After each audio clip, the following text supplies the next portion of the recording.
ते विभाग अतिशय महत्त्वाचे आहेत, कारण ते सामान्य लोकांसाठी निगडीत आहेत। जास्त न बोलता पहिली फाईल इथं मी वाचून दाखवत आहे। माझ्या हातामध्ये समरी आहे, GR आहे आणि ह्याच्यामध्ये पुढचे बरेच काही डॉक्युमेंट ह्याच्यामध्ये मी ठेवलेले आहेत।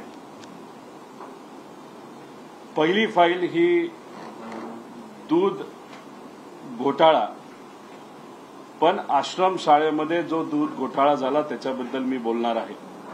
राज्यात एकूण 552 शासकीय आश्रमशाळा आहेत। आश्रम शाळेमध्ये कोण शिकतं तर सर्वसामान्य कुटुंबातली आदिवासी समाजातील लहान मुलं तिथं शिकतात। त्यांचं चांगलं आरोग्य असावं यासाठी पौष्टिक आहार देण्याची जबाबदारी सरकारची असते आणि त्याच्यामध्ये 250 ml दूध हे दररोज त्या मुलांना मिळालं पाहिजे असा GR हा काढला गेलेला आहे। आणि GR काढत असताना 200 mlच का हे सुद्धा आरोग्य विभागाकडनं तिथं सांगण्यात आलेलं आहे आणि तो GR मोठा असल्यामुळे याच्यामध्ये मी ठेवलेला आहे। एकूण विद्यार्थी किती आहेत तर 1,87,000 आहेत। त्याच्याच बरोबर एखाद्या संस्थेला दूध पुरवठा करायचा असेल तर मग तिथं ते कॉन्ट्रॅक्ट दिलं जातं आणि त्यांनी मग पुढे दूध त्या आश्रमशाळेला दिलं जातं। याच्यामध्ये 2 वेगळे करार आहेत। एक करार 18-19 मध्ये करण्यात आला होता आणि दुसरा करार 23-24 मध्ये करण्यात आला होता, म्हणजे गेल्या 1 वर्षभरात। आता याच्यामध्ये पहिला करार 18-19 जो आहे त्याच्यामध्ये अमूलकडनं दूध घ्यायला हरकत नाही, महानंद, आरे, चितळे अशा 3-4 कंपनीचं नाव त्या GR मध्ये देण्यात आलेलं आहे आणि त्यांच्याकडनं आपण दूध घ्यावं आणि मग ते याचा असा करार आहे ते पुढे लहान मुलांना द्यावं टेट्रा पॅकच्या माध्यमातून। मी इथं ठेवलेलं आहे 16 रुपये किंमत आणि 70-74 रुपये 1 लिटरची किंमत टेट्रा पॅकची। जेव्हा 18-19 मध्ये हा करार झाला होता त्याच्यामध्ये 46.49 पर लिटर असं अमूल, महानंद, आरे, चितळे यांच्याकडनं दूध घेऊन सरकारने पुढे ते देण्यात यावं। दुसऱ्या एका टेंडरमध्ये अमूल टेट्रा पॅकसाठी 49.75 रुपये हे तिथं करार झाला होता आणि वर्षभर तसं दूध त्या गरीब मुलांना देण्यात आलं होतं। टेंडर अटॅच केलेलं आहे। 23-24 मध्ये तसंच टेंडर काढण्यात आलं, नवीन टेंडर काढण्यात आलं आणि त्याच्यामध्ये 164 कोटी रुपयाचं ते टेंडर आहे। त्याच्यामध्ये किती टेट्रा पॅक द्यायचे होते तर 5,71,00,000 पॅकेट्स 200 ml हे द्यायचं असा करार तिथं केला गेला। त्याच्यात नाशिक 2,60,00,000, ठाणे 1,66,00,000 पॅकेट्स, अमरावती 88 असं करून 5,71,00,000 आहे।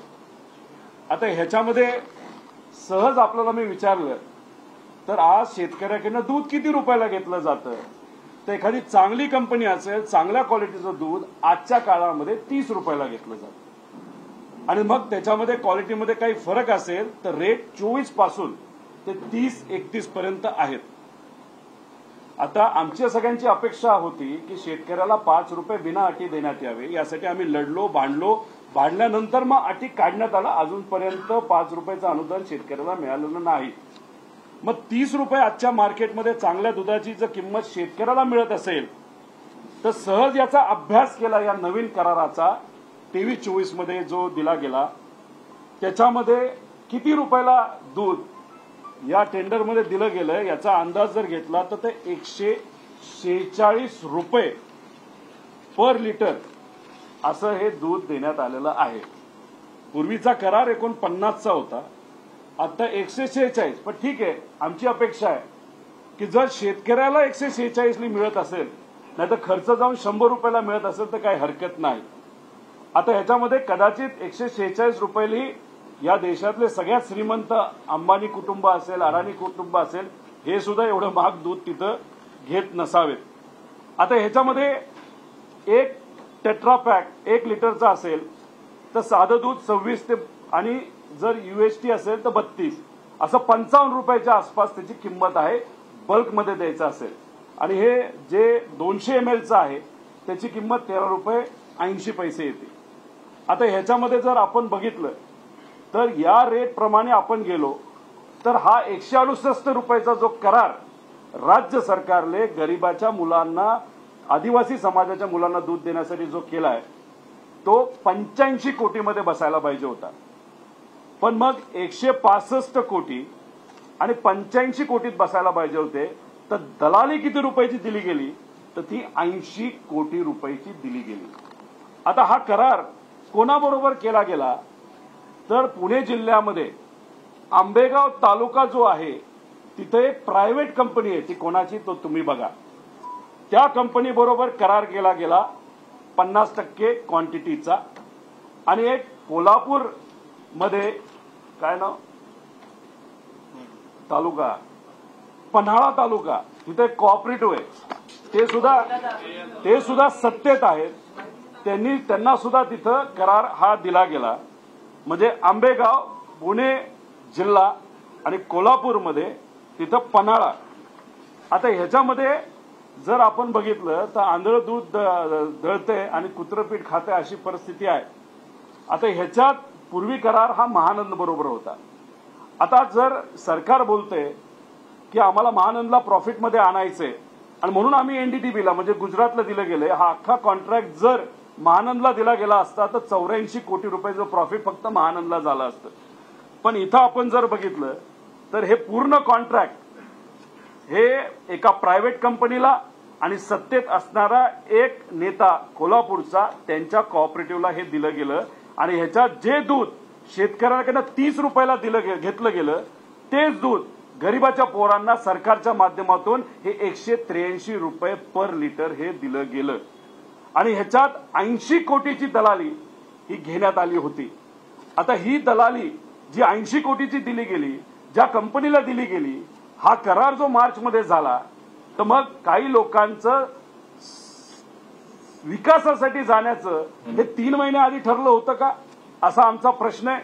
आणि मग हे 80 कोटी रुपये जे अतिरिक्त दिले गेले हे सरकार त्या कंपनीकडनं हे परत पैसे घेणार आहे का, याच्यामध्ये सखोल चौकशी ते करणार आहेत का, आणि ही जी दलाली आहे 50% आणि 80 कोटीची ही परत सरकार त्यांच्याकडनं घेणार आहे का, याच्याबद्दलचं पत्र हे मी पीएमओला पण देणार आहे, सीएमओला पण देणार आहे, आणि तसंच पत्र सुद्धा जे काय अँटी करप्शनच्या एजन्सी आहेत त्यांना ते देणार आहे, आणि याच्यात ते झालं पाहिजे। त्यामुळे या दुधाच्या आदिवासी मुलांच्या ह्याच्यात 80 कोटीची दलाली या गेल्या 10 महिन्यामध्ये 2 प्रायव्हेट कंपन्याला दिली, आणि या कंपन्या कोणाच्या आहेत, कशाच्या आहेत, याचा एक अभ्यास कुठेतरी तिथं झाला पाहिजे।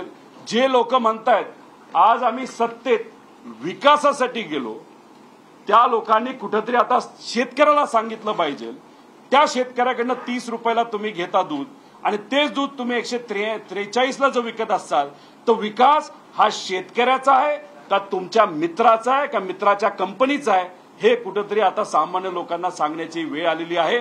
आणि दुसरी वाईट गोष्ट अशी की जो जीआर आहे, बेसिक जीआर आरोग्याचा, त्याच्यामध्ये एका मुलाला दिवसाला 250 ml दिलं गेलं पाहिजे, पण हा जो नवीन कॉन्ट्रॅक्ट झाला तो फक्त 200 ml चा झालाय, म्हणजे 50 ml हे त्या गरीब मुला मुलीला तिथं कमी जाणार आहे।